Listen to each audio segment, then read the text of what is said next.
Okay, well, we're gonna jump into this. So here's the idea, and since probably half of you guys have not weren't at the first part of this, I'm gonna do a refresher of what we talked about, which is always a good reminder anyway. But really, kind of here's the idea of this. The top 3 complaints about real estate agents are that we don't return calls. Number 2 is that we don't listen. And then number 3 is that we waste, I'm just going to abbreviate this, but we waste their time, okay, is what they say. So those are the top 3 complaints about real estate agents, is we don't return calls, we don't listen, and we waste their time. Now, what we talked about at the first part of this class is I was giving you guys an example of showing that how the clients have the experience that we don't listen and that we waste their time is because typically what happens is 10% of who you are is conscious, 90% of who you are is unconscious, meaning that we have all this programming that's gone on in our brain, and so we respond based on that 90%, thinking that we're conscious about it, but we're really not conscious about it. And so what will happen then is, and again, just kind of I just wanted to, sorry guys. Reminder again.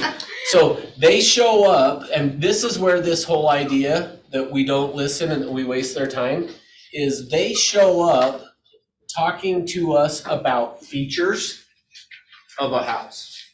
So somebody that's buying a home is going to show up and talk to us about the features: 3 bedrooms, 2 baths, 2-car garage, the family room, all those kinds of things. Those are all features. Well, they talk to us about the features, but it's actually not the feature that they're buying.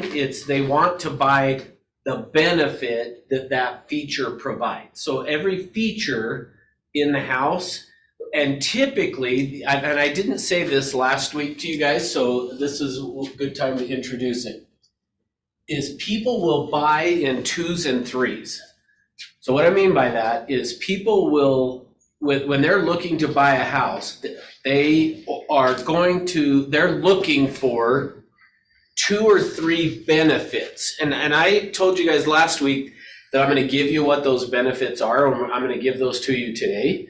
But keep in mind that if they're looking, they are trying to find 2 or 3 benefits.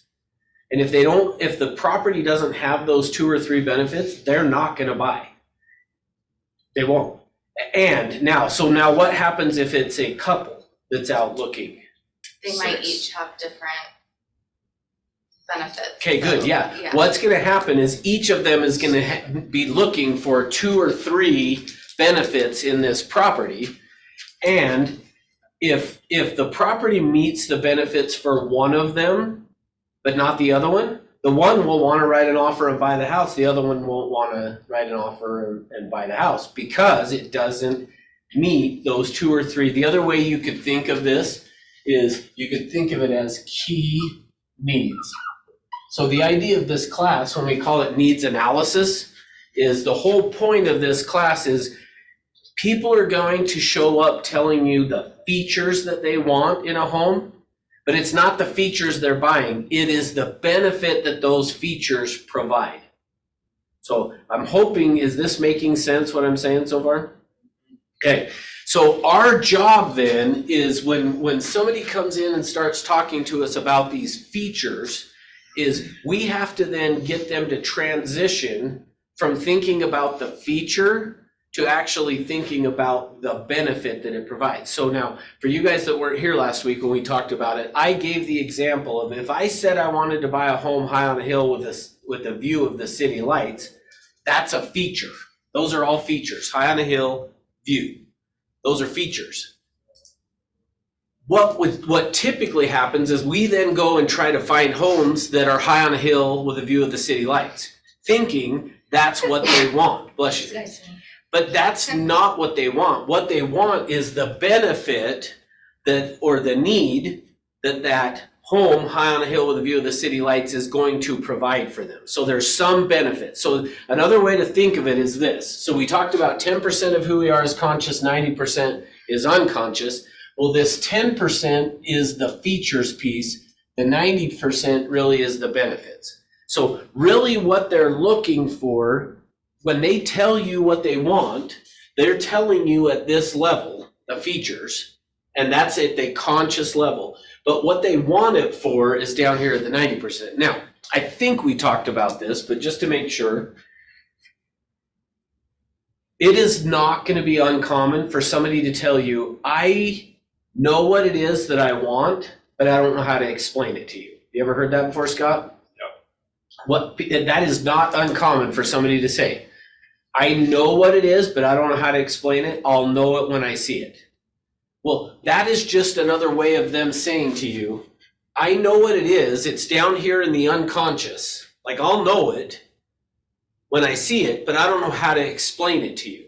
Well, what they're really saying when they say that to you is, here are the features that will provide the benefit that I'm looking for, but I don't know how to tell you the benefit that I'm looking for. And the reason for that is this. And again, just keep in mind, we're somewhat doing a quick rehash of what we talked about last time, is the way that your brain stores information is in discrete locations. The pictures are in one area, the decisions about those are in another area, and then the feelings are in another area. So when they say, I don't know how to explain it to you, the reason they don't know how to explain it is because the pictures of what they want are in one area, the decisions are in another, and the feelings about it are in another area, and they don't know how to reconnect those. And until they can reconnect the pictures, the decisions, and the feelings. So what happens then is this, is they go out and start looking at properties, and as they're looking at properties, when they say, I'll know it when I see it, what they're saying is once I can put the pictures, the decisions, and the feelings together, like meaning when I walk into the house, the pictures, the decisions, and the feelings are going to come back together again, and then I'll know. Well, there's a term for that, which we call crystallization. Crystallization is the moment that the pictures, the decisions, and the feelings come together. Now, with that being said, and with you now understanding that piece of it, so nobody is going to buy, and I don't think I said this last week either, nobody is going to buy until crystallization occurs. So if you've ever had a client that and I'm going to kind of keep hitting on Scott because he's probably been licensed the longest, maybe not, but if you've ever had a client who goes out and looks at properties and then doesn't write an offer, but yet you're showing them exactly what they said they wanted. And then you go out and show them properties and they don't write an offer. And it's exactly what they've said that they wanted. If they're not doing it, the reason is because crystallization has not occurred yet. They haven't reintegrated the pictures, the decisions, and the feelings back together again. And until they do that, they're not going to buy. They won't buy until crystallization occurs, which I would tell you this too. Nobody buys anything without crystallization first happening. They first have to crystallize in order for that to happen. So our job then, when we meet somebody, whether this is a buyer or a seller, our job is to help them crystallize. Go ahead, Luz. So will you give crystallization another name, like falling in love? Because when they see something, this is it. Once that happens. So let me answer it this way. So yes, think of it this way. Anytime you have had an aha moment in your life, so it doesn't matter whether anything, like the light bulb turns on, aha, I figured it out. That's crystallization. Now, so make sure you hear what I'm saying here. Every aha moment is crystallization occurring, but not every time somebody crystallizes will it be an aha moment. Okay, so I want to make sure, yeah, good. I'm glad you got it, Sean. Mm-hmm. But every time somebody crystallizes, it will be an aha moment, or sorry, I said that wrong. I'm like, oh, wait a second. Every aha moment will be crystallization, but not every time somebody crystallizes will it be an aha moment. So part of why I say that is if you do this right when you're sitting down with a client and asking them the questions, the whole point of us asking people questions is to cause crystallization. We're trying to cause that. So what I'm saying to you is don't be surprised if during that and you moving somebody from features over to benefits, don't be surprised if it is an aha moment for them. Like that is not going to be unusual. But I would also say don't be surprised if they crystallize and it's just more of like, yes, that's what we want. So part of keep in mind when somebody does have the aha, you know crystallization has occurred. But just because they don't have an aha doesn't mean they didn't crystallize. Okay? So, and part of that actually, let me even help you through part of that. Part of why that is if they already have crystallized on it, if the crystallization's already occurred, it's not going to be an aha when they're talking to you because they've already figured it out. Now, with that in mind, there are two ways to going about causing this crystallization that we're talking about. And this part is, in fact, I will tell you this, guys, of everything that I teach, of all the stuff that I teach you guys, this one thing, this one skill has probably the shortest shelf life. And what I mean by that is if you don't use this and practice and work on it, you'll lose it. And pretty soon what ends up happening is you keep then just talking to people about features. And in fact, I would say it that way. If you find yourself constantly talking about features with people, you're out. You're out. Like meaning you've lost the skill. You're out of crystallization. Yes. That is exactly right. Is if that's what's happening, because what we should be doing is talking to them about the benefits. So now with that in mind, keep in mind, we talked, and I gave you the first piece of this. So remember this was tool number 1. So tool number 1 over here was what we call directives. Directives are just what that sounds like. Think of it as the director of a movie. Like if you have a movie director, what's their job on the set? Tell you where to be, how to be there, what to do when you get there. Yeah, and they're the ones that are going to be like, hold on, stop, let's do that again. And now I'm not saying we're going to do that necessarily with our client, but think of it as the same thing. They're really in charge. So keep that in mind. When we're sitting down with a client, they're in charge. The client's in charge. And when I say in charge, meaning we're just there to direct them. We're not there to,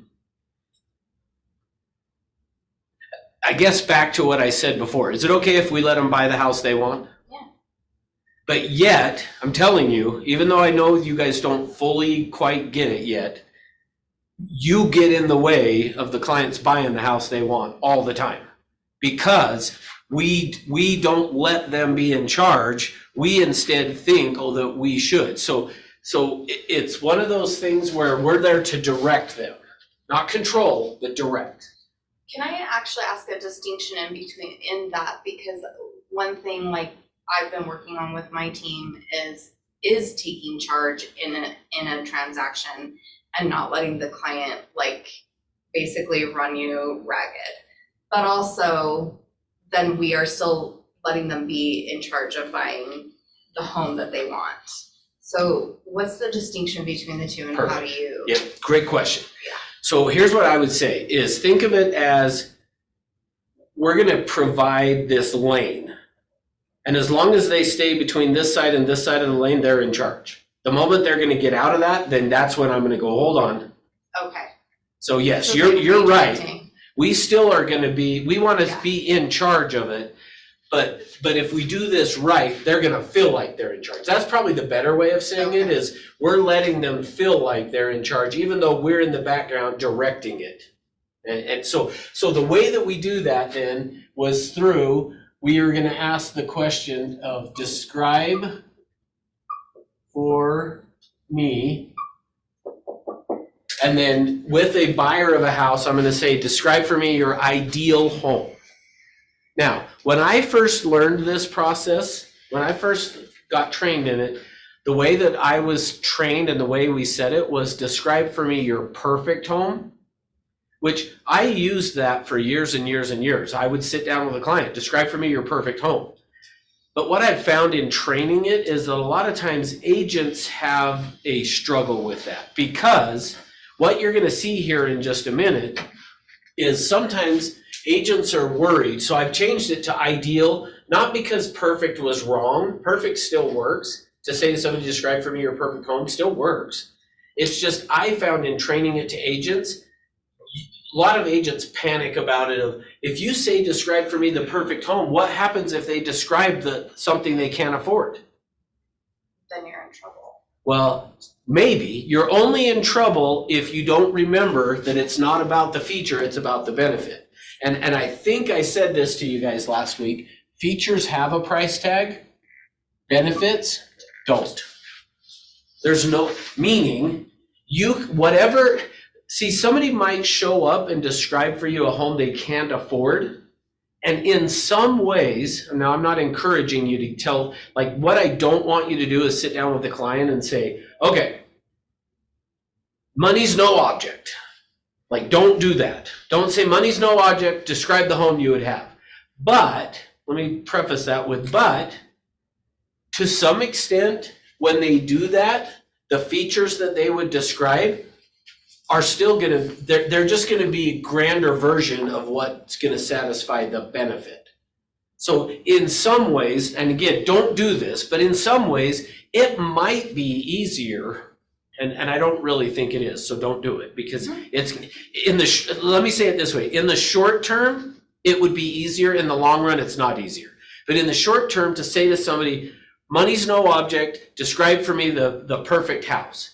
Well, in some ways, it would be easier to figure out the benefit that way. But the problem is, you're gonna see here in just a little bit that we actually are still gonna, like, you still need some of the features but it's possible that there's another feature that meets the benefit. So now, with that, I told you guys the story about me getting up in the morning, going to the gym to work out, and do you remember what the benefit really was that I was looking for? Not seeing traffic. Or wait, no. You wanted the convenience. Convenience, that's right, and it was all about convenience. It was about convenience. So one of the benefit words is gonna be convenience. Now, here's the interesting thing. Since we had class before, I was actually cognizant of the fact, and I actually don't even remember what it was, but I remembered having an experience since the last time we were in class. And I remembered having the experience and thinking, wow, convenience still is one of the benefits that I'm looking for. So convenience is the benefit. So now keep in mind with that, what we're talking about here is features have a price tag, benefits don't. So whatever benefit it is that they're looking for in the home can be met in any price range. And it's so crucial that you understand this, because again, if you forget that piece and you get focused on the feature, you'll end up being like, well, I got this buyer, but one of the things people will, I don't even know, how's the saying, they have a wine taste on a beer budget or something like that? Is that the right? Yeah, that's champagne taste, there we go. So like, to some extent, when you say that, if you hear somebody saying that or you say that, that's just another way of saying you're too focused on the feature, because they're going to buy the benefit. They're going to buy the benefit that feature is providing. So again, back to somebody that says, I want a home high on a hill with a view of the city lights, but yet when you find out they only qualify for $400,000, you're probably not getting the home high on a hill with a view of the city lights. You're not getting the feature. But what's the benefit to them having that? Now, the thing to keep in mind, remember I said, is it okay if we let them buy the house they want, not the one you think they should get? Yeah. Well, the idea of that is you got to remember that when you hear a feature, you're going to know what it means to you, what the benefit to you would be, but don't assume that's what the benefit is for them.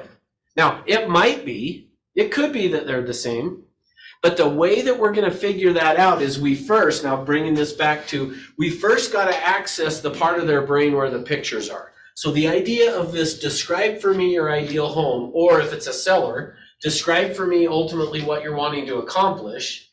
The reason we're asking that is we're getting them to now start telling us basically what's going on. And even though I'm saying it's tool number one is the pictures, it also bleeds over into the decisions too. So just know that that's okay. But we always want to start with describe for me. So for the sake of, for the first little bit here, we're going to talk just the buyer of a house. Even though, like I said, you would use this with a seller. Describe for me ultimately what you're wanting to accomplish in getting your home sold. Same concept, okay? But I'm going to say to a buyer, describe for me your ideal home. Now, what's going to happen then is they're going to start to talk. And I'm going to give to you guys today a piece of paper. Well, in fact, I'll just kind of show you here. But I'm going to give to you guys one of these, but not yet, okay? Now, what you're going to do then is, so when you say to them, describe for me your ideal home, or if it's a seller and I were to say, describe for me ultimately what you're wanting to accomplish, what's going to happen then is they're going to now start to talk to you about it. So are any of you guys anybody thinking about buying a home right now? Okay, like who's closest? He is? How do you know? I'm just really good at reading people's benefits and features, so What? I don't know.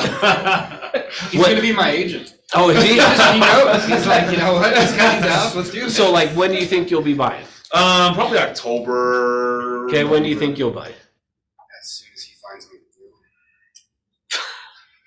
Are you being serious? Yeah, as soon as possible. I've been looking for a property. It's just I've got money saved. I just can't seem to find it. But you really are having Aubrey help you? No. Oh, I'm sorry. He picked me first, so He's Okay. like, why? He's gonna pick Okay. me. We've talked a couple times. Okay, well, that's cool. Okay, but so you think he's faster than you?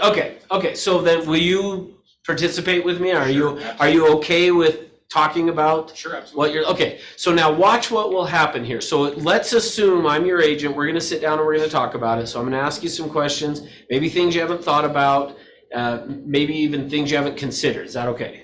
Okay, great. So now, this is how I would do this with a client. So describe for me your ideal home. Single level. Okay. I just don't want to deal with that stairs if you want to reason. But single level. I wanted to get a duplex with 2 bedrooms, 2 baths on each side. Okay. And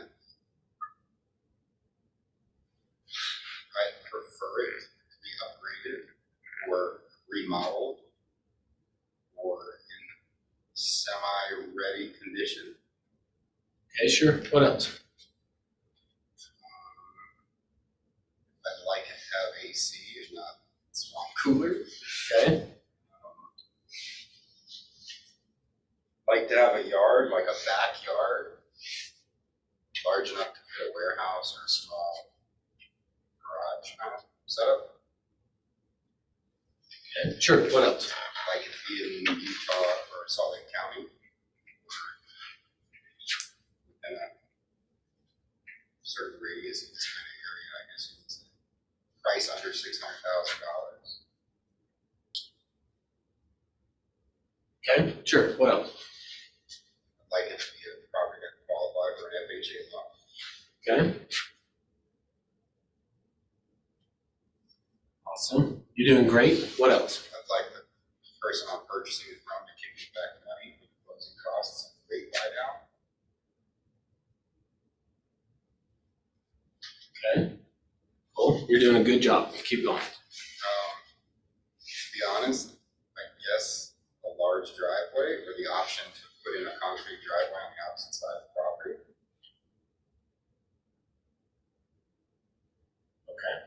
Perfect.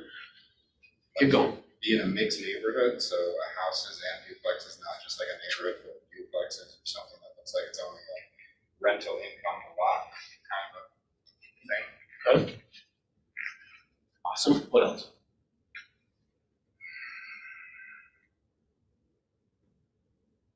That's about it. Okay, good. So now, let me ask you guys a question. How much talking did I just do? No. Besides saying like, well, Yeah, so now keep in mind, what we're trying to do is I'm trying to cause crystallization here. Okay, so we're gonna start with describe for me your ideal home, which is what I did. Then you'll notice what I did after that is I used what I call prompters. The prompters are keep going, what else, say more, things like that, okay? Now you'll notice, did I do, this is back, Shonda, where we were talking about like, I'm letting him be in charge. All I'm doing is what else? Keep going, tell me more. What else? Keep going, tell me more. Now, what I'm trying to do is what I like to call this piece here, so I'm gonna give to you guys this paper. What I'm doing is what I call filling the grid, okay? I call this filling the grid. And the idea is I'm just trying to get as much information out of him as I can get about what he's looking for in the home. Now, how many questions though did I ask?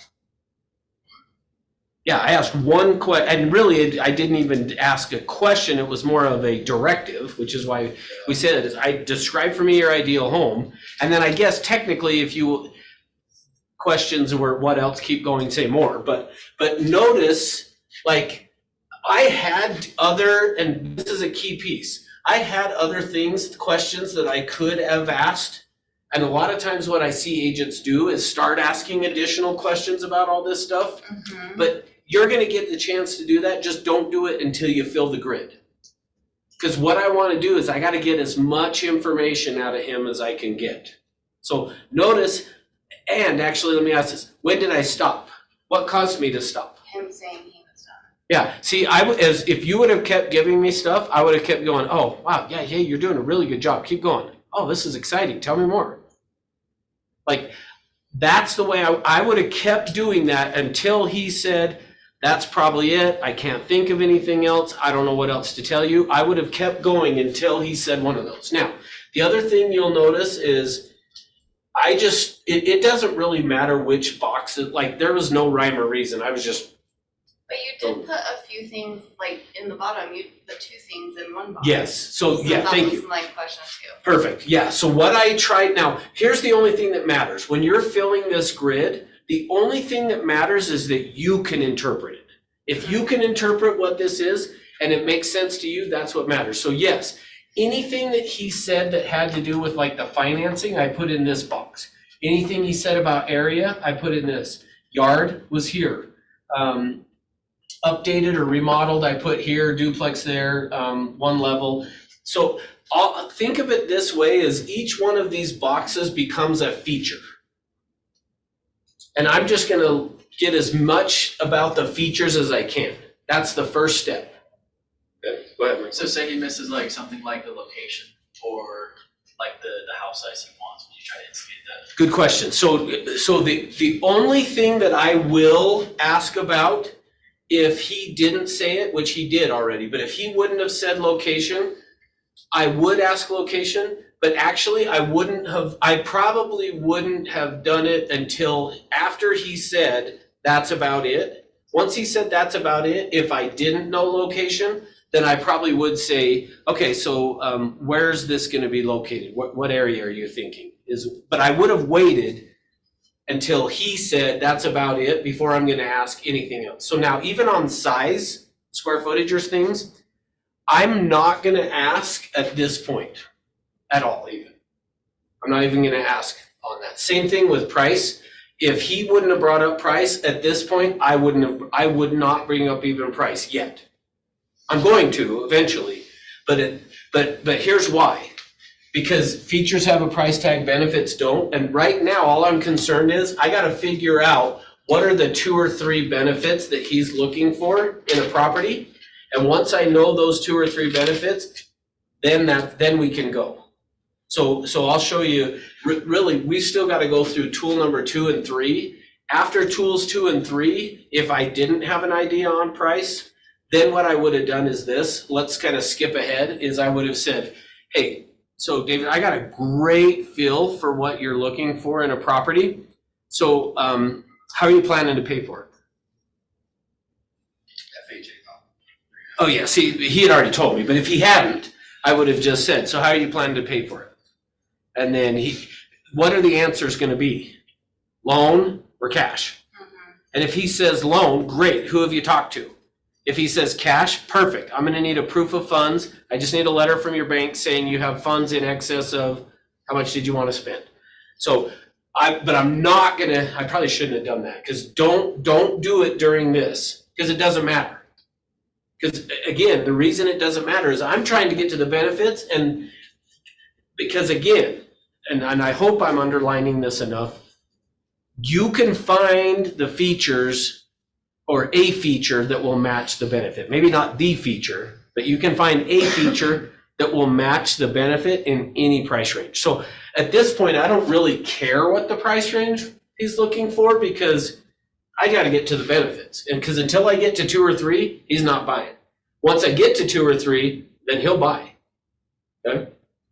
Questions? Am I that good, David? So you said that, Ross, that when you are doing the green farm, you won't worry about financing and something else you said. Well, so financing, or he said the square footage. So I wouldn't have worried about the square footage even of the house at this point. Just a quick example of the features may not be what they're looking for at all. I showed a couple houses up in Twilla, not to my client, but for another agent. And we went to the first house, and while we were there, I would just ask them, so what is it that you're looking for? What is it?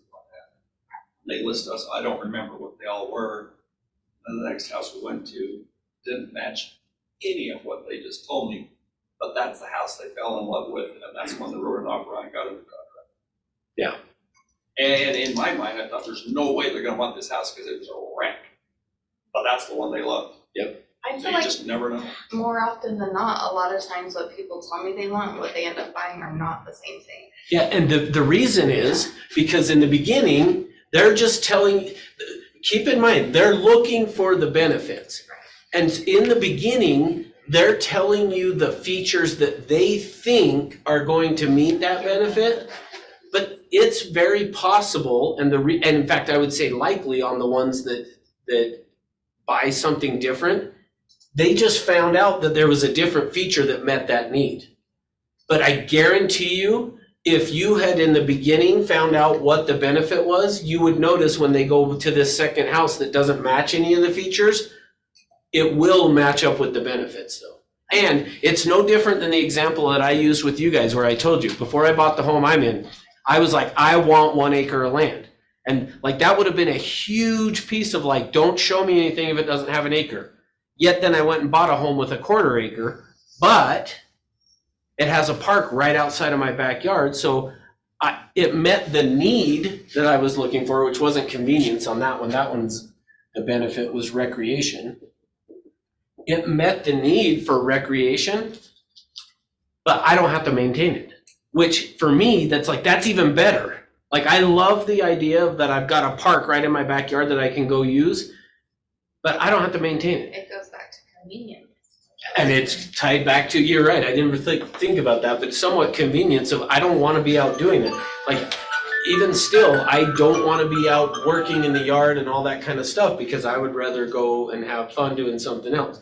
So it's recreation, and yet, if you would have been my buyer's agent, you would have been like, Dang guy said he wanted to buy a house on 1 acre and then we go find this. Well, yeah, but it met my need, it better than 1 acre. Because yes, I have the ability to do all this stuff, I just don't know how to maintain it. So does that make sense? So that, I guarantee you on those people, if you would have known what the benefit was they were looking for, you would have seen that house and said, oh, this meets that benefit better than what they even said. I'm also curious to know now that they bought that, if you do know what the benefit was that they were looking for. I don't Still even know don't, what the yeah. benefit Yeah. was. Yeah. Yeah. Okay, good. So now back to again, There's two ways for this to happen, because I'm telling you, nobody buys anything until crystallization occurs. So how did those people buy? Because Scott didn't know what their benefit was, so how did they buy? Crystallization obviously occurred. Okay, great. So how did they crystallize then? Because what I'm telling you is there's a process to causing it to happen. Look, there's two ways of going about the process. The way, and there are tons of agents that don't know this, by the way, plenty. So how do they ever sell a house? Showing a bunch of houses until the client finally says that's the one. That's the answer. Yeah. See, we have two approaches we can go about this, and the reason most agents hate working with buyers is because I'm gonna put so much time and effort into showing them houses before they buy that my time is better spent on listings. Now, so what that's called is information loading. So there's two ways to cause crystallization. First way is through information loading. Information loading is what advertisers are doing to you. When you watched the Super Bowl a few weeks ago, however long ago it was, 2-3 weeks ago, all those advertisers were information loading you. They're paying millions of dollars to get in front of you so that when it's time to go to the store and buy chips, what kind of chips are you gonna buy? Fritos. That is always every time I teach this class and I say that is the number one answer. Because they always put so much money into those. And they're always so good. That's information loading. That's information loading. Now, you do have to like the chips because they might information load you like, I hate Doritos. But notice that, like every time I teach this class and I say, what kind of chips? Usually more than one person will say at the same time, Doritos. Now, I don't think Doritos, did they even have a commercial of this? It was like subtle. I think it was like. Was it? It wasn't a good one? It'd be even better if they didn't, and he still said Doritos. Yeah. That would show Yeah, you I thought, oh, maybe it the power of was. I don't know. It shows you how good they are. So information loading is one way. And the way we information load in real estate is you go show them a whole bunch of houses.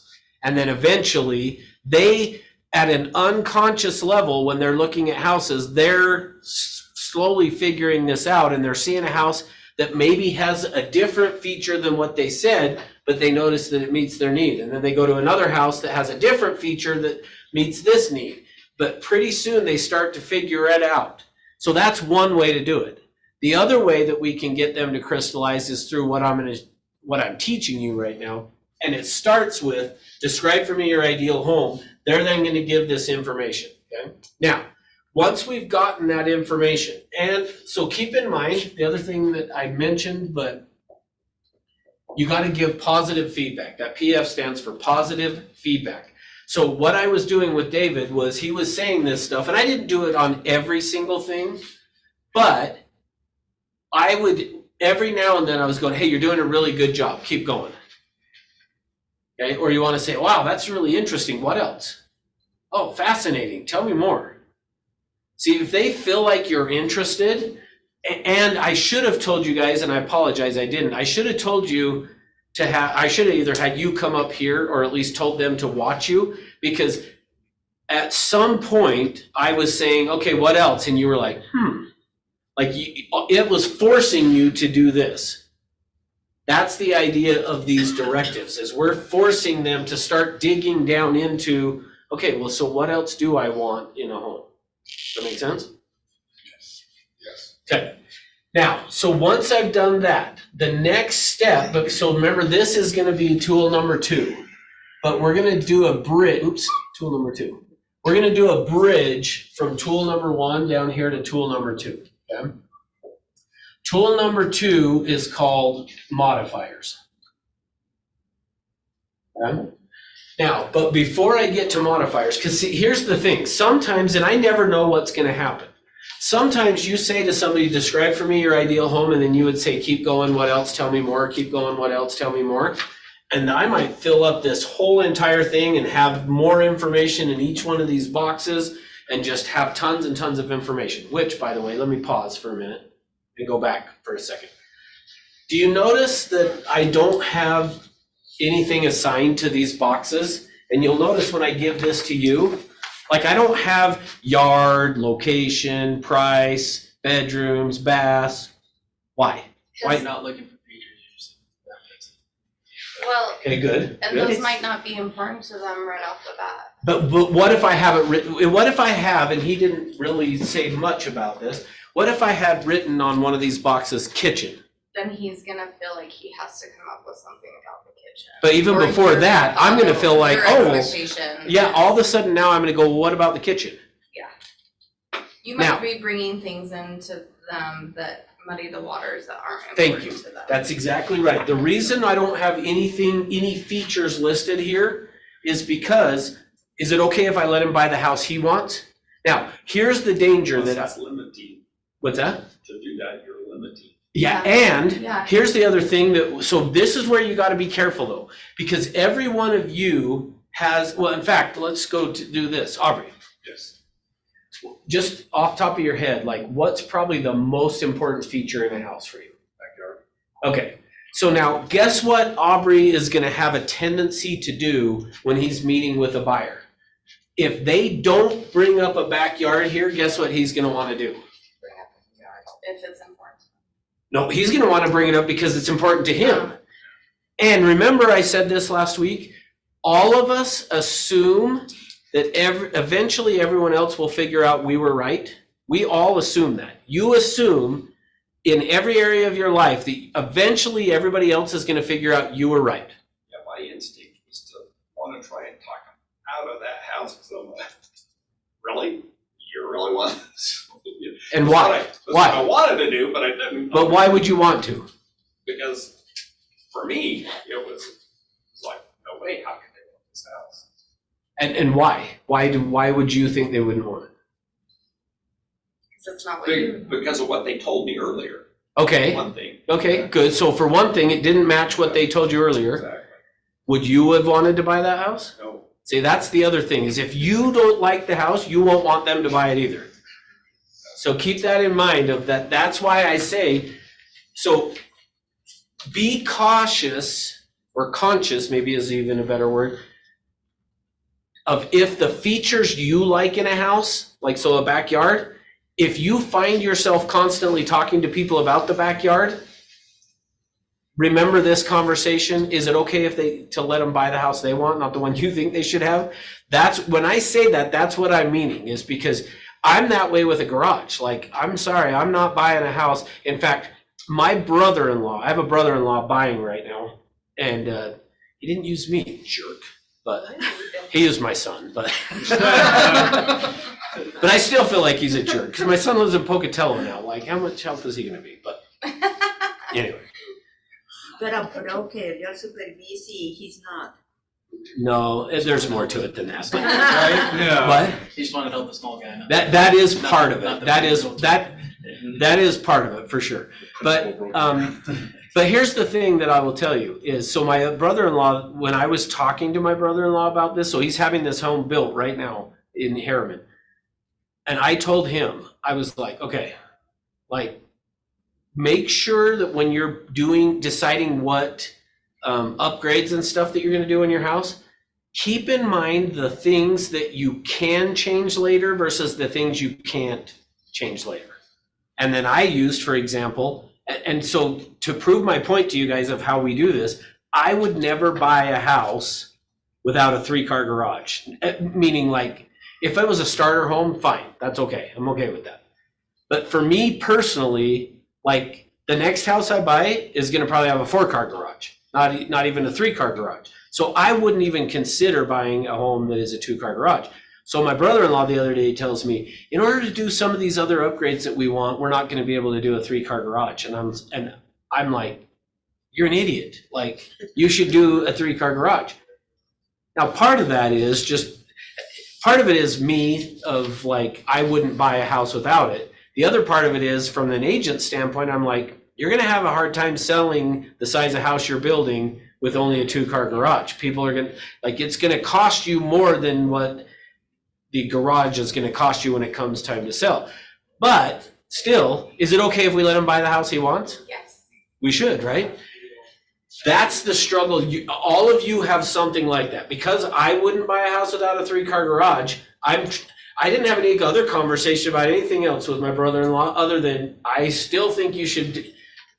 hold off on doing whatever those other upgrades are, because you could do those I don't remember what it was he told me, but it was something he could do later. Like you're not gonna add a third car garage. Now, he argued, well, there's enough room, I could build one. Okay, then that's fine, whatever, but you can't necessarily, and you probably could, but you're not gonna add one to the house. So I just was kind of like, I don't know, but the point being, we all have this bias. We're gonna want to impose on them the things we think are important about a house. And did I do any of that here? No. Even if I wanted to, I didn't, which I didn't want to. But if I had, you just kind of, you want to stay in this state of amazement. So like, first off, just like amazed you even have a client.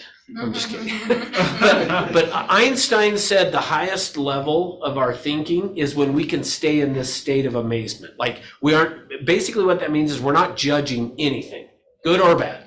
You're just staying in this state of just like, it is what it is. Like, I don't really know, and I'm just gonna let it be. So that's what you wanna do when you're filling this grid, is it's just kind of this state of, okay, tell me what you're looking for. And note, I'm gonna have zero judgment at all during this, okay? So now that we've got this full, sort of, and in fact, what you might wanna do is you might wanna look at this and go back and ask additional questions. So let me show you what I mean. So what I might want to do before I go to modifiers is I might want to do this. So David, you mentioned the yard. Tell me more about the yard. So now notice I went from just describe the ideal home to now I'm going to focus on the yard. Okay, so I'm going to say, so you mentioned the yard. Tell me more about the yard. I have a 5-foot backyard right now, so Okay. anything would be better than what I don't have now. Okay, good. I would just like a backyard. Okay, Plus, I would love to put like a small warehouse on it in the future okay, that can fit cars, and I'm not wishing I was you with 3-car garage. okay. Not at Russ's level yet. What else? As far as the yard, Yeah. in all honesty, it's hard to explain, but sometimes your backyard is surrounded by other people who can just, their backyards are like in a circle around yours. So it'd be nice if like it wasn't backed up to 3 other backyards in a way, or maybe it had like a corner lot or less people that are sharing the fence line with me. Okay. Sorry, I've spent time thinking of this guy. You're good. What else? I apologize, this is good. I'm sorry, what? Good. What else? About the yard? Yeah. Grass. Okay. I mean, nothing, I got nothing. Okay, good. That's it for the yard. So now notice that's what you might want to do that on each of these boxes. You might want to go, okay, so you mentioned a duplex, 2 beds, 2 baths. Tell me more about that. It doesn't have to necessarily have 2 baths, but it needs 1. Okay, bath. so now notice already, see, if we wouldn't have done this, you would be out looking for 2 bed, 2 baths, and then he's already now, well, it doesn't necessarily have to be. So, okay, keep going, sorry. So I was gonna ask that, but I didn't wanna throw you off since you're teaching, but you could show me other stuff, but I guess we won't know about that till we talk more about it. So if it had a 3-bedroom, and that's okay, like especially if I can get the rent I want for it, but it can't have just 1 bath. I think that you get more rental price and it's just well worth it to have a half bath. So I think it has to at least have 1.5 baths, Okay, cool. but it doesn't have to have. Okay. What else? As far as the bathrooms, Yeah, or anything else if you're thinking of it. no, not really. Okay, I'm pretty so- open. So notice it would be okay to go to every one of these features and say, I can't even read what I You wrote. could even go to the price, like you could even go to the whole finance thing. A 5% convention is also okay. I mean, so like if you went through every box, I'm sure we could find something that I could say, no, that wouldn't be the worst if you found that or brought you that. Yeah, and that's okay, and I'm not worried about that at Okay. this point. Once we get to modifiers is where I've been in, that's when you get to start asking, so under modifiers real quick, let me just give you this. Under modifiers, you're gonna ask the who, what, when, where, how questions. Now you'll notice I left one out. Why? The why. And actually, that's been my kind of thought the whole time, because when I first started, it was always like, you have to find the why. What's their why? And so And I want to find their why, Yeah. just not yet. I just I don't Well, even think and it's I that appreciate- important. You To be what? honest, I don't even think the why is as important to put pressure on it. Well, the only reason the why is gonna become important is because that's how we're gonna access the feelings Okay. part, which is gonna give me the benefit. So the why is gonna give me what the benefit is. Right? But I don't wanna, but here's the problem. If I ask too soon, and I don't, now, here's the thing. Remember before I told you it's possible for somebody to have already crystallized before you even meet with them? Yes. It's possible he's already crystallized, I don't know, but here's how I can find out. If I just said, why do you want this property? How would you answer? Just give me the truth, whatever, like, so why do you want that? Well, I guess if you found that exact property, Mhm. then it would make my life easier from what I just had to deal with.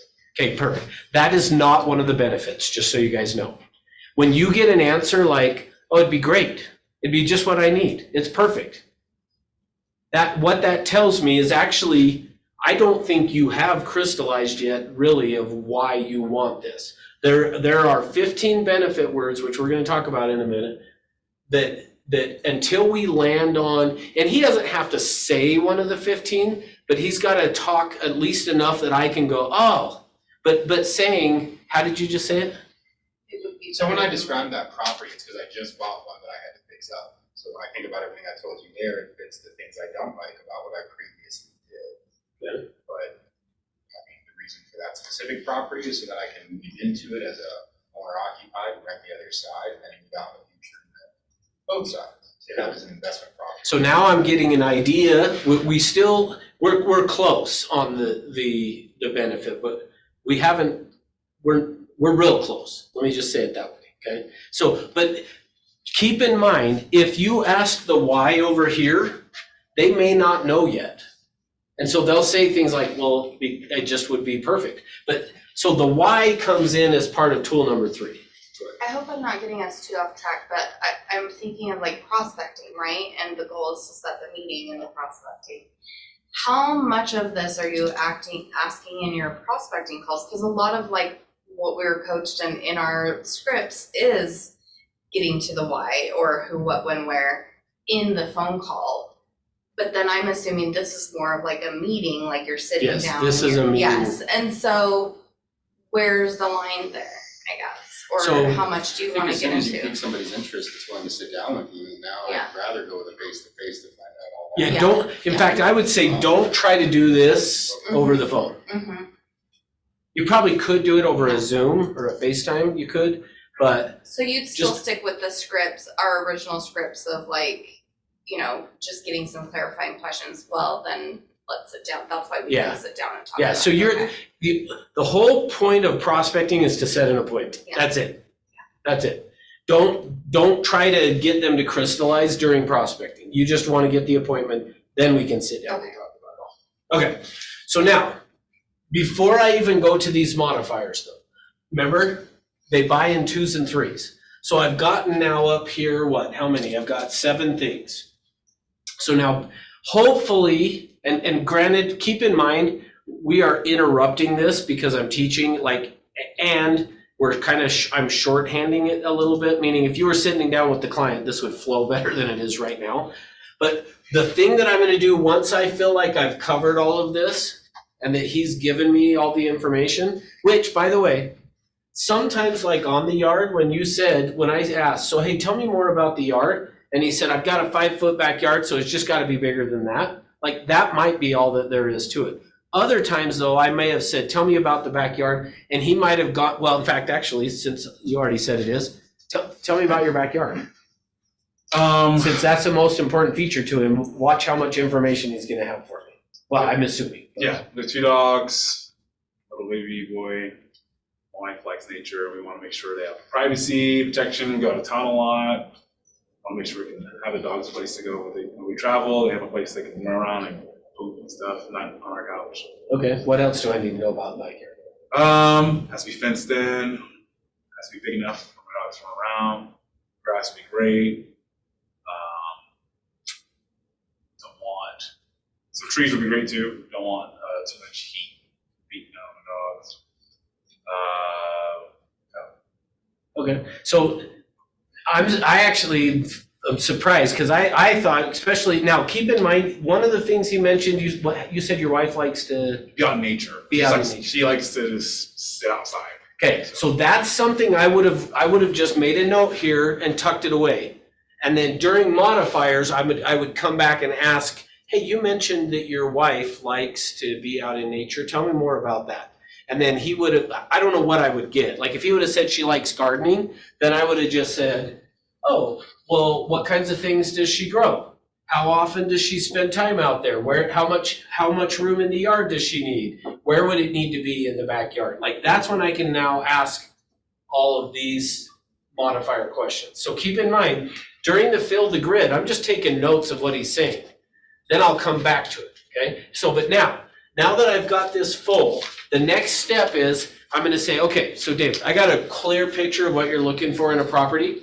Of all of these things we've talked about, what are the 2 or the 3? So for you guys, notice what I'm doing. What are the 2 or 3 that are gonna be the most important? See, now what I'm forcing him to do now is to go through and rank all this stuff and to give me the 2 or 3. 2 or 3 that would be most important. Yeah. is Probably, let's say the layout, price, and the fact that it would, have a yard. You can always remodel it or deal with it not being remodeled, get a loan to remodel it. Okay, so now notice what's already happening. See, in the beginning, this was really important. And now when I'm starting to rank it, he's in his mind going, well, I mean, I don't really want to have to do that, but I guess if I had to, it'd be okay. And what you said, layout was the other? Just like I was saying before, it needs to be at least 2-bedroom, 1.5 Okay. bath, maybe even 3-bedroom, 2 bath. So, okay, so of those 3, which one would you say is the most important? Of those 3? Yeah.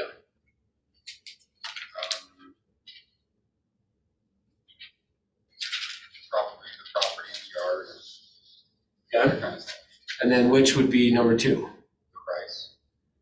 And then this would be number 3 then. Okay, so now notice how I went about that.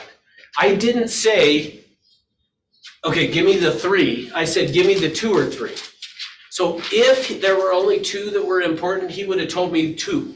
But because I said 2 or 3, he gave me, sometimes people will be like, oh, I don't know, it's between this and, what does that even say? You know what that says? Driveway, I think it was on driveway or something. Large driveway, that's what it was, yes. Yeah. Large driveway. So Okay. if he would, I know.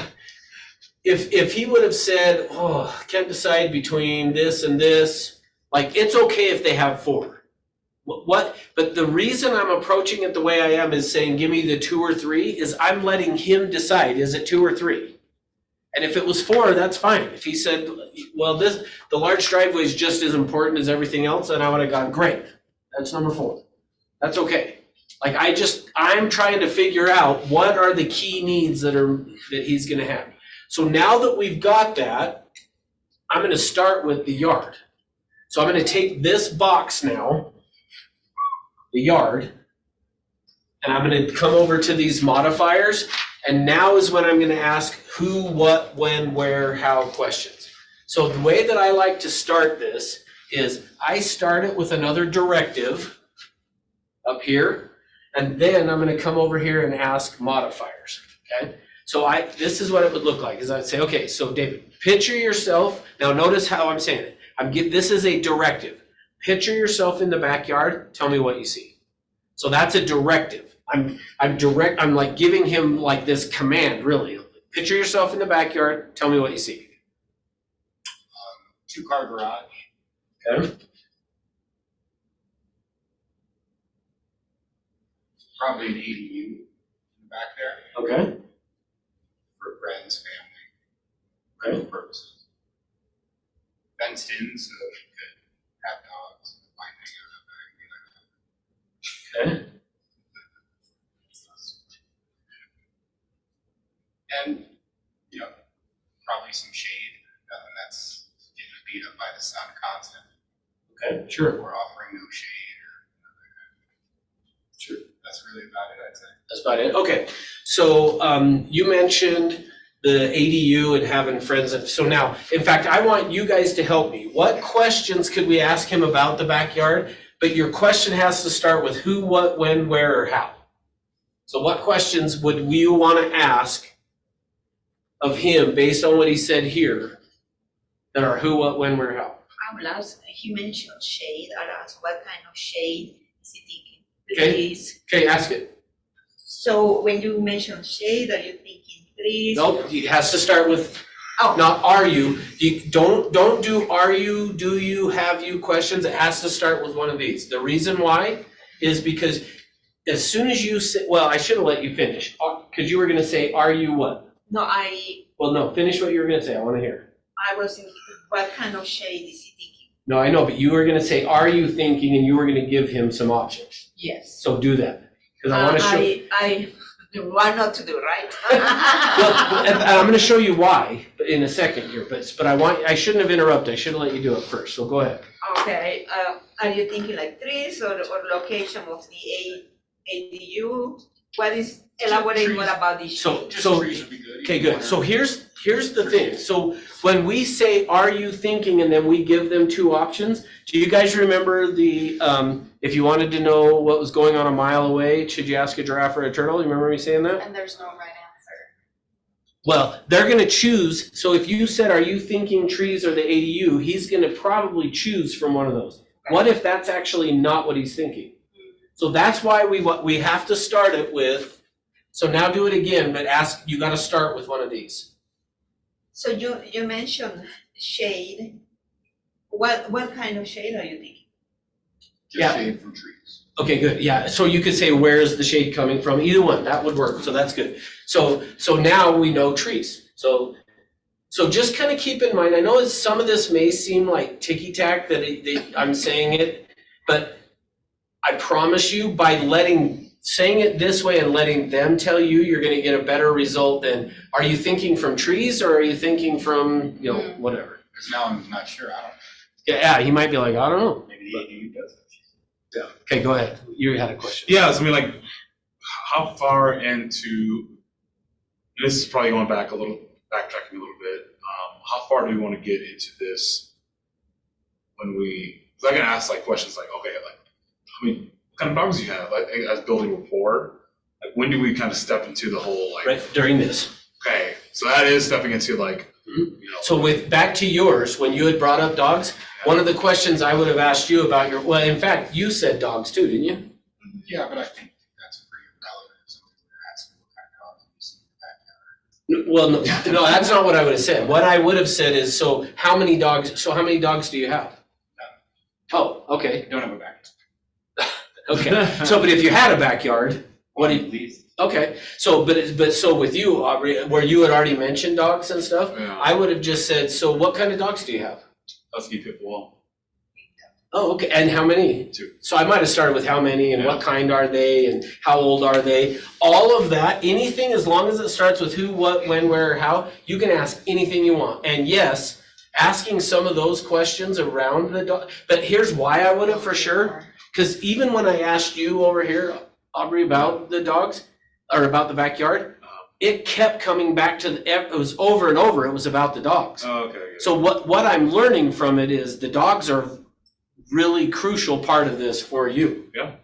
So, and that's okay, like, it doesn't matter to me, good, bad, or indifferent, I'm just letting you tell me. So back, on yours, David, I would have just said, so, you mentioned fenced yard for dogs, how many dogs do you have? None, oh, okay, so, now at that point, you could ask a question that is more closed-ended, so is part of the idea of the backyard is you want to get a dog? Yes, absolutely. Oh, okay, so what kind of dogs are you thinking? Like, that's where you can get into some of the questions that are just more rapport building. Gotcha. But, okay, what other questions? So what other questions would you ask him, Tanner? He mentioned like renting later, so then I would say like, who do you plan on staying in the ADU? Okay, Is good, it which he family, or did you say be friends and renting, family. So is it going to be, yeah, So he did say, Yeah. but that's good. So but it's great. Here's the thing, there's not a wrong question as long as you start it with who, what, when, where, how. So Now, the only thing that I would say though is where he had already mentioned friends and family is the only reason. So you might want to say, well, so how often do you have friends and family over? So how often do you? Just maybe a couple times a year. But it's always nice to have a separate place. Like Oh, you yeah, know, for like sure. Hotels or, Yeah. you know, that kind of thing. So when you have those people over, how many people typically are coming? 2 or 3. Oh, it's two. Okay, so notice all I'm doing is asking questions, and so what else could you ask though about that? So I feel like he was kind of on the right track in a way though, because I think he's smart enough to know that maybe I can't rent out an ADU in some places, it's in the back of my house, or maybe he's trying to go to that route. Could be. Hey, maybe we need to be in a certain place if you're actually gonna have that rental. If it's just gonna be family and friends, maybe it's anything that helps his job. Good, there's nothing wrong with how he said it. The only thing I was pointing out is where because he was saying who's gonna come or something, right? Who's gonna be using it? Yeah, and that That's would why my actually brain be thought, oh, okay. He's worried about how I'm gonna use it, maybe he just knows stuff I don't know, so yeah. Perfect, tell yeah, him. and that's fine. I was just pointing out, if they've already said some of that, you might want to be careful on asking, but if it was in passing, it would totally be fine Okay. to say, so let's try it and see. So who's gonna be using it? Family and friends, Okay, and how often do you have them over? a couple times a year. Okay, and how big would you want this ADU to be then? So notice, I'm just asking these additional questions about it. So how big would you want it to be? Maybe 500-600 square feet, Okay, and what would be inside? maybe just a 1 bedroom, 1 bath kind of scenario. Okay, so notice that's all I'm doing is just asking these additional questions. Would another question, I'm just wondering if this would be okay to ask then, is like, does it have to have an ADU now, or are you wanting to build one at some point? So you Or- can't or start okay, then with does it. When do you want the ADU There you go, to that would be work. a part of this property? Okay, so ask it. Okay, when do you want the ADU to be a part of this property? I mean, But I have, but I think I can get that put in the purchase price. So yeah, so the key thing is just make sure that you're, because what we're trying not to do is get yes, no answers. I want them to have to elaborate on it, so I'm trying, by doing who, what, when, where, how, hopefully they're gonna tell me more. So then. I mean, he did just Then still you- say immediately. What's important about having it immediately? There you go, see, that would work. My fear is I won't come out of pocket later and like, boy, so I just think if I were to get, if you found me a place that had it now, even better, or if I could pay for it and we get it. Good. See, Kinda like notice he told a lot you're- more. Build a garage, I don't wanna be that guy building the garage. So now, here's the other way that I would do it under these modifiers, Mhm. would be to say, what would your feelings be if we found one and it didn't have the ADU? Be okay with that, Okay. get it put in. Immediately. So that's where we just want to be asking these, and now, here's the key What thing. about if the garage had an ADU instead? So that would be a great question, is to say, but typically you want to be, just, hey, what would your thoughts be if the Okay. garage had an ADU? Yeah, I don't 'Cause think see, we that- realize how leading so many of our questions are without doing that purposely. But I think if you ask me enough, I'd wind up like him buying a house that did that. She Mhm. found me a nice house with an ADU above the garage, Mm-hmm. a smaller backyard, but it still worked, so. And what if the house had a basement apartment instead of a side by side? See, that's a great question. Yeah. What would your thoughts be if it had? What do you hate about that?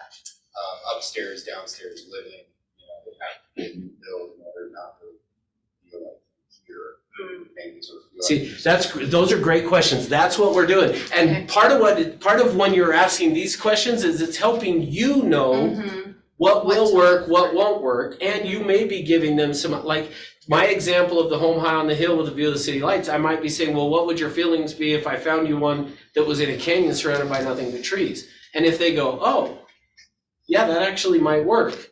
Now I've just expanded what we can do. Mhm. They might also do what he just did was, no, that is not. Mhm. Now I know, okay, that It's is just a not gonna hard be an no. option. So, good. Okay, so do we understand in this modifiers part? You typically are gonna want to ask between 5 and 7 of these modifiers on that one feature. So I need to ask somewhere between 5 and 7. Now, the truth is, there's not a magic number. The reason I say 5 to 7, at the end of the day, we're trying to get them to crystallize. And I gotta get him to crystallize, because he's not gonna buy until he does. How many questions is it gonna take to crystallize? Could take 2. My experience is, though, it takes more like 5 or 7. You might ask 10 or 12. As you get into it of asking these additional questions, you might ask 10 or 12 questions. And the modifiers are on the 2 to 3 top ones that he chose, or on every single thing? So in the I grid? started with, ask that again? So between, you had us do a bridge where you had Yes. them choose their 2 or 2 3. to 3 favorites. Yes. And then their top one from that. So when we're doing the modifiers, are we doing it on the 2 to 3 favorites? I'm Or starting every box in the grid? only the 2 or Just the 3. 2 to 3. But you're gonna deal with them one at a time. Yeah. So I'm now taking this one and I'm gonna ask 5 to 7 questions Mm-hmm. about the yard. Right. And then once he was all through, no more information, then you'd move on to number 2. Well, yes and no. Okay. But yes, but I'm not gonna move on to this till I land on what is the benefit that he's looking for. Okay. So I'm gonna stick with this one, and then, so tool number 3. Wait, before you go to that, when you say ask 5 or 7 questions, all together from all the important features, or that many per feature, 5 to 7 per important feature? feature. And I'm sticking now with this one, and I'm gonna go to tool number 3 on this, and that is what I like to call the tag, okay? The tag. The tag is, what does blank mean to you? So what does that backyard mean to you?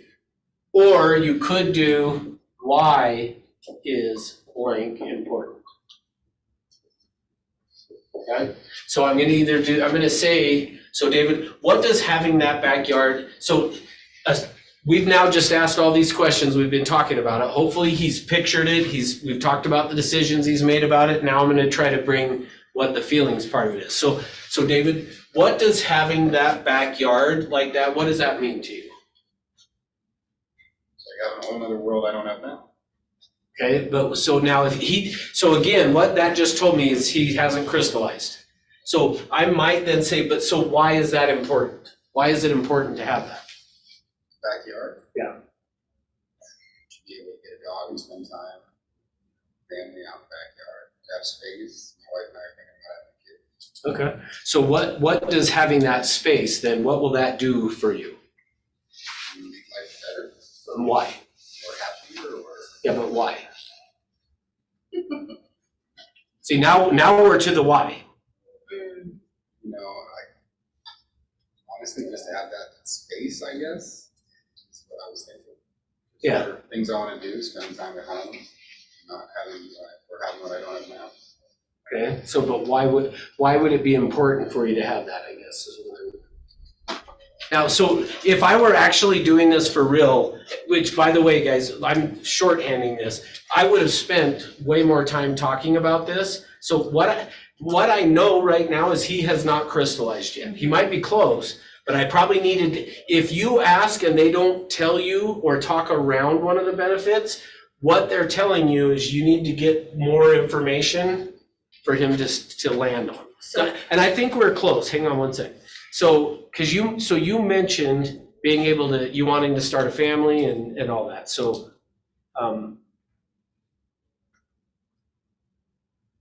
it sounds to me like what you're looking for in this yard is it'll create the place that you can show your family, or that you can create a family, but ultimately then show them that you love them. Yes, I mean, is that? Yeah. Is that what it's for? What? absolutely, yes. Okay, so we have to actually be listening really to understand because he started down that road of family, and anytime they're talking family and spending time, the benefit not always, but typically is gonna end up being love. So it's about, I want to be able to create this for my family because I love them.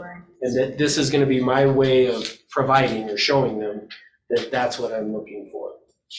Now, Is that difficult to get to though? Is there a better way of, I mean, I can tell you wanted me to say that, but I'm not gonna try to pull that out of somebody I don't know and I'm just not talking to in the sense of, right, well, like I said, though, keep in mind, if you and I were doing this for real, we would have spent a lot more time than what we've spent right now. okay, We would have developed more of the, to where you wouldn't have, felt like I was getting it pulled out. yes. Openly tell you. Yeah, hopefully, if I've done it right, if I've sat down with Where them, I am now. What's that? Can't have kids and a dog where I am now kind of thing, Yeah. so. So would that be a question, what about now will change if you move to this new place? yeah, or that would be a great something? question. Okay. So what's gonna change things for you having that versus where you're at now? I feel like it would give me space to have a family. Yeah. So See- then maybe it's just asking enough of the right questions. Well, and it's really, most of it is just asking enough questions for him to figure it out. Mhm. For him to put the pictures, the decisions, and the feelings together so that when I say then, so what does having that mean to you?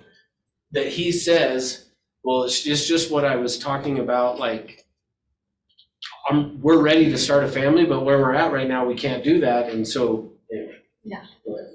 I was just wondering, you kept saying he hasn't crystallized. How do you figure he hasn't? Because when I asked, why do you want that, he Couldn't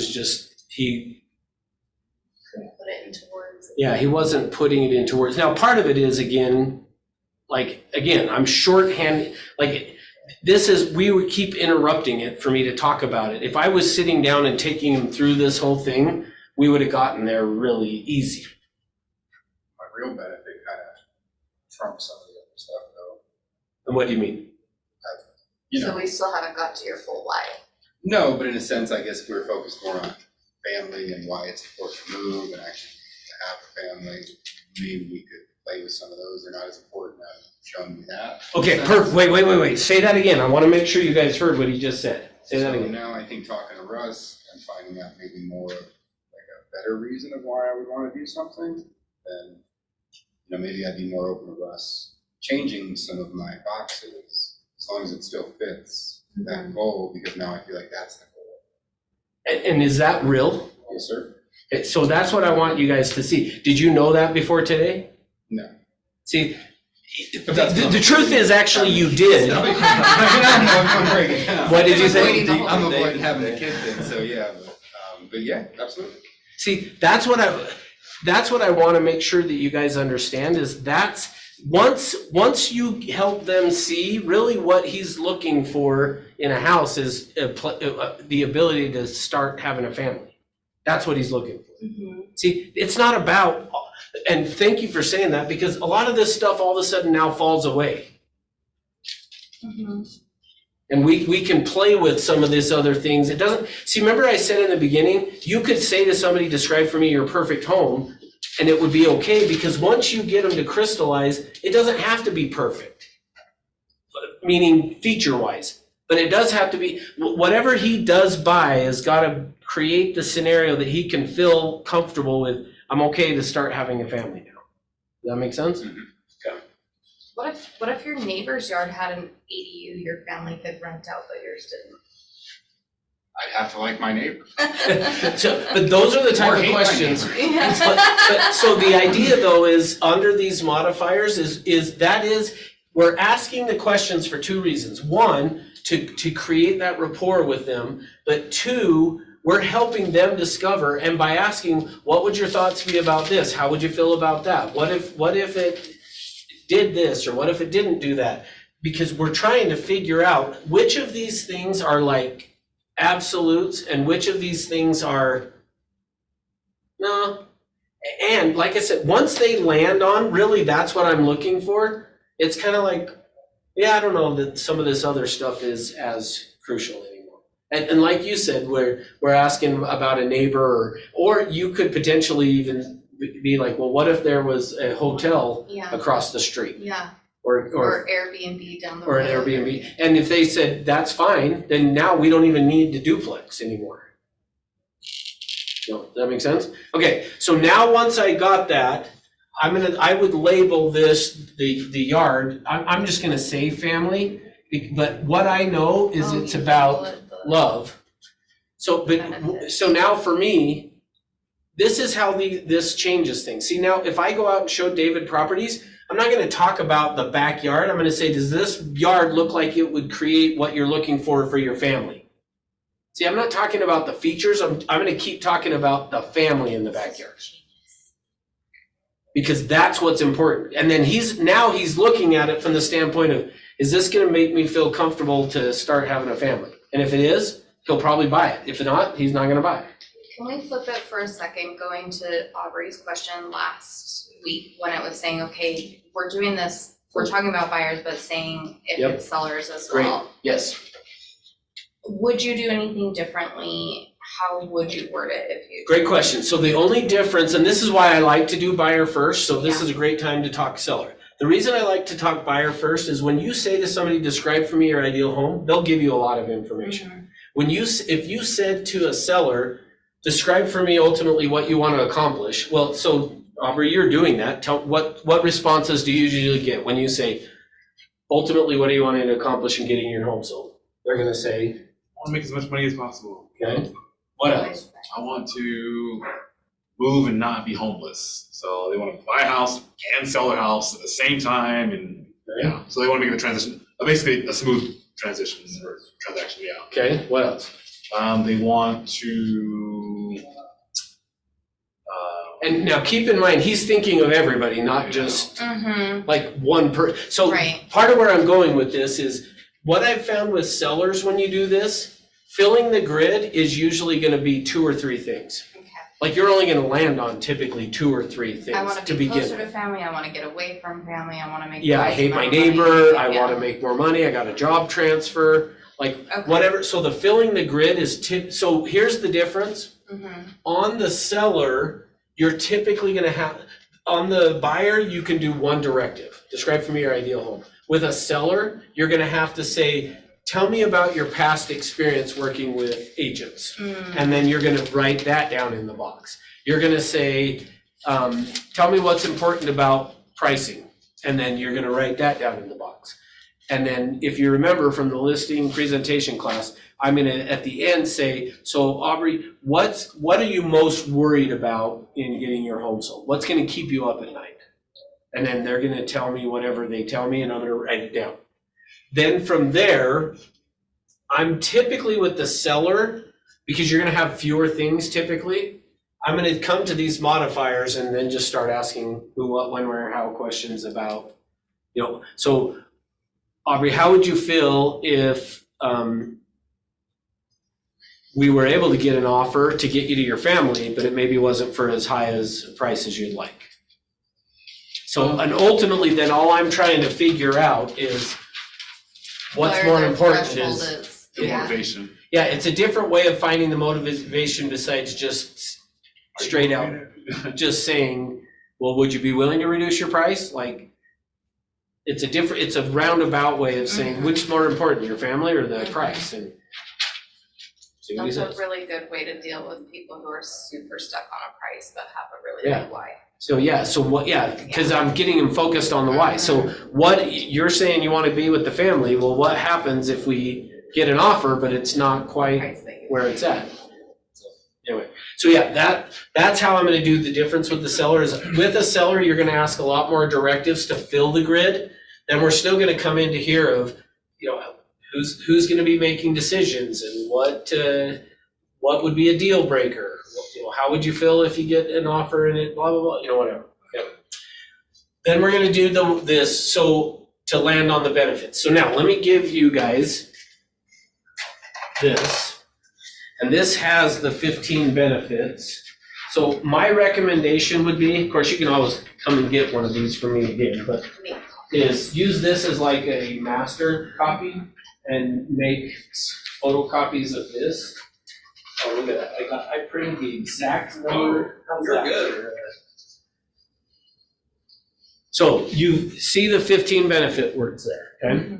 So off of those 15 benefit words, what we're trying to get to is when I ask this question, what does blank mean to you, or why is having that backyard important to you? what I'm looking for them to do is either say one of those 15 benefit words or to talk around one of them.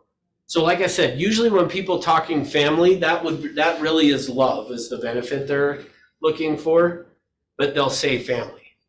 Okay? So just know. I'm curious about this next part. Really? So was Gabe. If you wouldn't have said anything, Luz, I was just gonna call Gabe out because I saw him lean over and say something to Shauna, and I knew exactly what he I said. just leaned over and said, 6. Yeah. Okay, so yeah, let me explain that. So I have only seen that actually come up during one of these interviews with a client twice. But it can come up. So let me tell you about the one. So when I first started teaching this, I was up at Coldwell Banker, and the way that we were doing it was, in order to finish our training program there, you had to do 4 transactions. You had to actually take a client through this process with me or somebody that was helping me in the training program, sitting in and watching you do it with a client. So I had this guy that was, and usually what I would do is I would tell people to tell your client that I'm a new agent and you're just training me in the business. That way they didn't feel like the client wouldn't feel like I was there observing you, meaning grading you or whatever. You were just training me. So this guy was in our office that we had up in Park City, and he had a client from up in Park City. So he had him come down. In fact, it was in the building that is just kitty corner from where we are here. So like we're the northwest most building. It's the most southeast building over here. So I'm sitting in that building. The guy comes in, we sit down in a conference room, and the agent, describe for me your ideal home. He takes him through it. The guy up here, when he said, give me the 2 or 3 most important, he had talked about the backyard. So we went to the backyard and he started talking about the hot tub and who's going to use it, how often do you use it, what are you going to use it for? And the guy kept just, it'll be a place for my wife and I to just go and spend time together and just be alone. Yeah, he was dancing around it. And so he said, so what does having that backyard mean to you? And again, the guy's like, well, it'd just be a spot my wife and I could spend some time alone. And so just so you know, for me, I'm typically the way I'm going to handle this, when they start to tell me what it is they're looking for in the property, or I say, what does it mean to you? And I did this with David. Usually you're going to end up summarizing what they said. So for me, if it were me that was sitting there asking this guy the questions, I would have said, so it sounds like, or if I understand you correctly, what you're looking for in the backyard is a place for you and your wife to have some romance, is probably what I would have said, or privacy and some romance. This agent, though, goes, so if I understand you correctly, what you're looking for is a place for you and your wife to have some sex. And the guy goes, well, yeah, but I wasn't going to say it. So just know that could be one of the benefits they're looking for, but know that it's okay. No different than how I said family here when it's really love. I would have done the same thing on this. I probably would have just said, this would be a place for you and your wife to have some romance. This actually came up in one of the agent Facebook groups that I'm in, and he was saying that his client was not willing to share walls or be in a townhouse or condo or whatever because he's really loud. They're really loud, and so he was just like, I do not want to have that conversation with my neighbors. They've complained about it in the past, whatever, and everybody was just saying, like, have you ever had this come up in a thing? But obviously it does. Yeah, so that is one of the benefits. So that would be an example of that. Now, like I said, I would have never said it that, I would have said it a little differently, but the guy was like, well, yes, that is what I'm looking for, but, so, anyway. No. All right, what other questions? I think it would be really beneficial to do some role play as a Okay. So That's a good idea. this needs analysis is this class, of course, we were talking about buyers. Do you ever do it focusing on sellers? So, going through these steps with the sellers. yeah, so in the listing presentation class, which I don't know why I split those up, because we did that on Thursday. But in the listing presentation class, that's when you would do it under the listing presentation is when you get to the questions section, you're gonna just do this. Describe for me ultimately what you're wanting to accomplish. Share with me about past agents, tell me about how price is gonna affect your decision. Tell me what your biggest concerns are, what are you most worried about? Then we can ask these additional questions during that. And then from there, we build our plan of action based on what they say. So that will be contained in the listing presentation. Correct. So, okay, so what I would do then is I'm gonna land on what the benefit is. Then I would have come over here to this and I would have said, okay, so David, let's talk about, we're not gonna do this, but I would say, let's talk about the FHA loan and the seller paying your closing costs and, tell me more about that. And then he would tell me more about it. I would ask the who, what, when, where questions. Now, what would you guess, looking at the 15 benefit words, when he's talking about FHA loan, but seller paying his closing costs, which of the benefits, what would you guess? And I don't know for sure, but I have an idea. Economy. Value. He Say wants- sex. He wants renters. Sex. Hey, yeah, he wants to start the family, I think so. Yeah, either Honestly, value I think or convenience. Yeah, or. Could yeah, be that's true, convenience. convenient. Could be, yeah, so just notice that it could be any of these, and that's a key thing is don't just assume, let him tell you what it is by asking the questions and then saying, what does buying the property, for the FHA loan, you would just ask, what does that mean to you? And it's either gonna be probably economy, which economy is about saving money, or it could be the value, it could be convenience, like, do you know why? That's, For the price? yeah, and just FHA loan and just kind of Why do you have a seller paid closing costs and all that, why? affordability? Okay, so that would be then economy, Yeah, so. the saving. So it would be fine to, see, I would, in my mind, I would say economy, but if you said to him, oh, so really what you're looking for in the price and stuff is the economy of it. He's gonna probably be like, what? Like people don't relate to it that way, but if you said, really what you're looking for then is this is about affordability. And he's gonna go, yeah, okay, great. But then I'm gonna know the benefit he's looking for is economy. So you kind of just rank a couple benefits. Like, No. say he wants his family to go in, and that's like a big important part of him, but he also wants to rent out the other side eventually, and then move out and rent the side he was in. So value would be another big part of it. Yeah, good. So, but I wouldn't say that I'm like ranking them against each other. What I'm finding out is those are the 2 or 3 things that are most important to him. Does that make sense? Yeah. Yeah, so it's not like I'm comparing them against each other. They kind of fit hand in hand.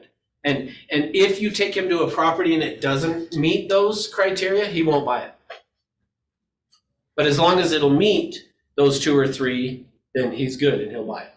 Do you ever have buyers that give you like their 2 or 3 and you get the benefits and then later you're looking and maybe there were things that were more important than the 2 or 3 that they picked?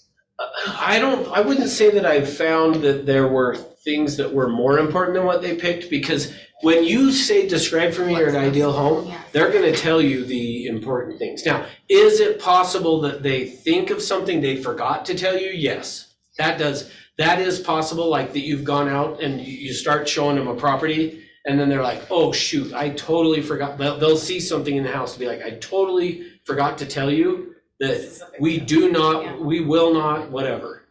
I also which- feel like sometimes you can't find out everything in discovery or alone. You might work with somebody that might tell you, hey, honestly, let's go with that because I got a family member that's had a problem here, and really that's a pusher here, a motivation. And I think you kind of learn as you go. Well, so yes and no. Sometimes. Yes and no. Like I would say, the thing is, if you are doing this right and you're doing it, what else? Keep going. What else? Keep going. Like they search to give you everything.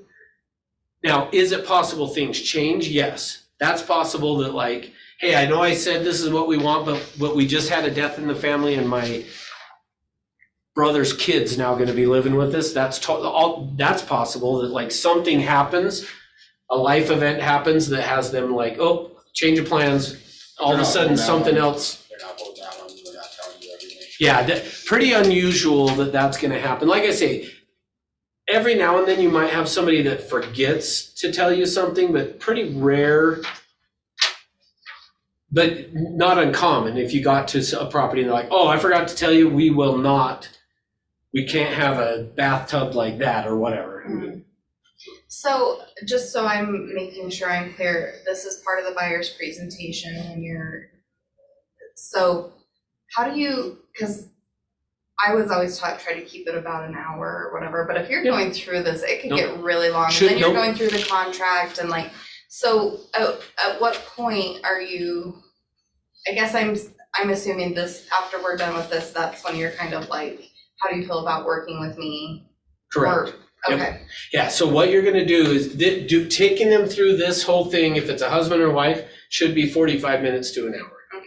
But then you're right, at the end of this, the way that I do it is after I've gone through this, I don't even have to say, how do you feel about working with me? Because actually, They're pretty- and don't answer how you think I wanna answer, but how did you feel about me as we're going through that?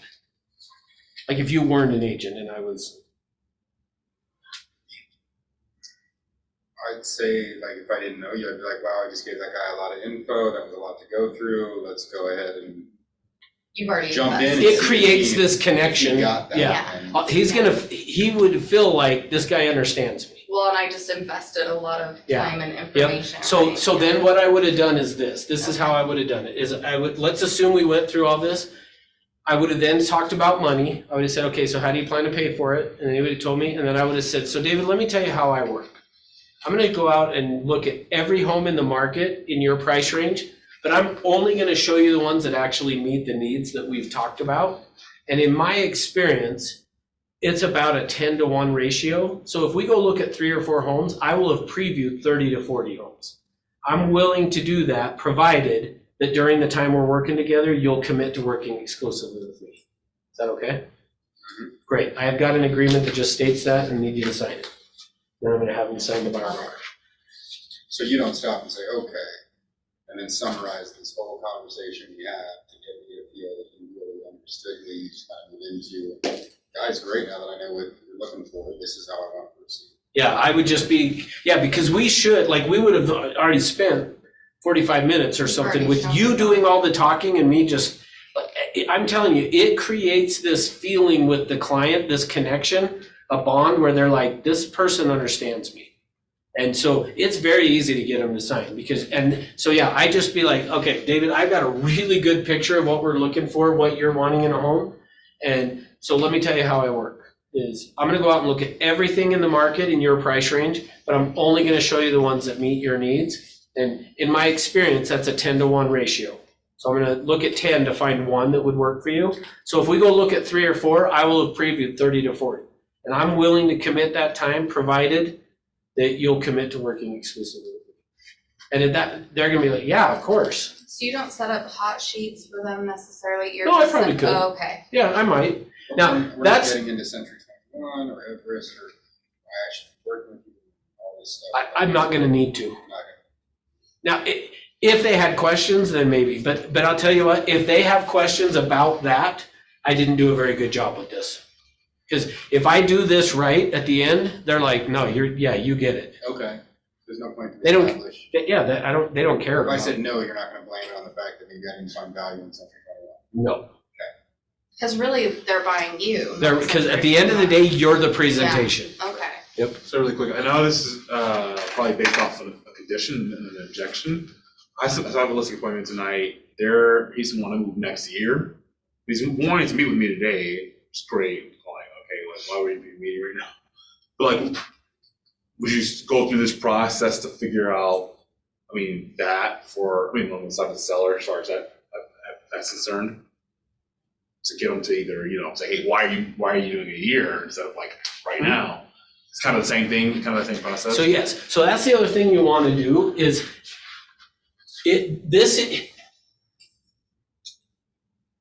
sometimes they are a year out, but as soon as you help them crystallize, it may speed it up dramatically.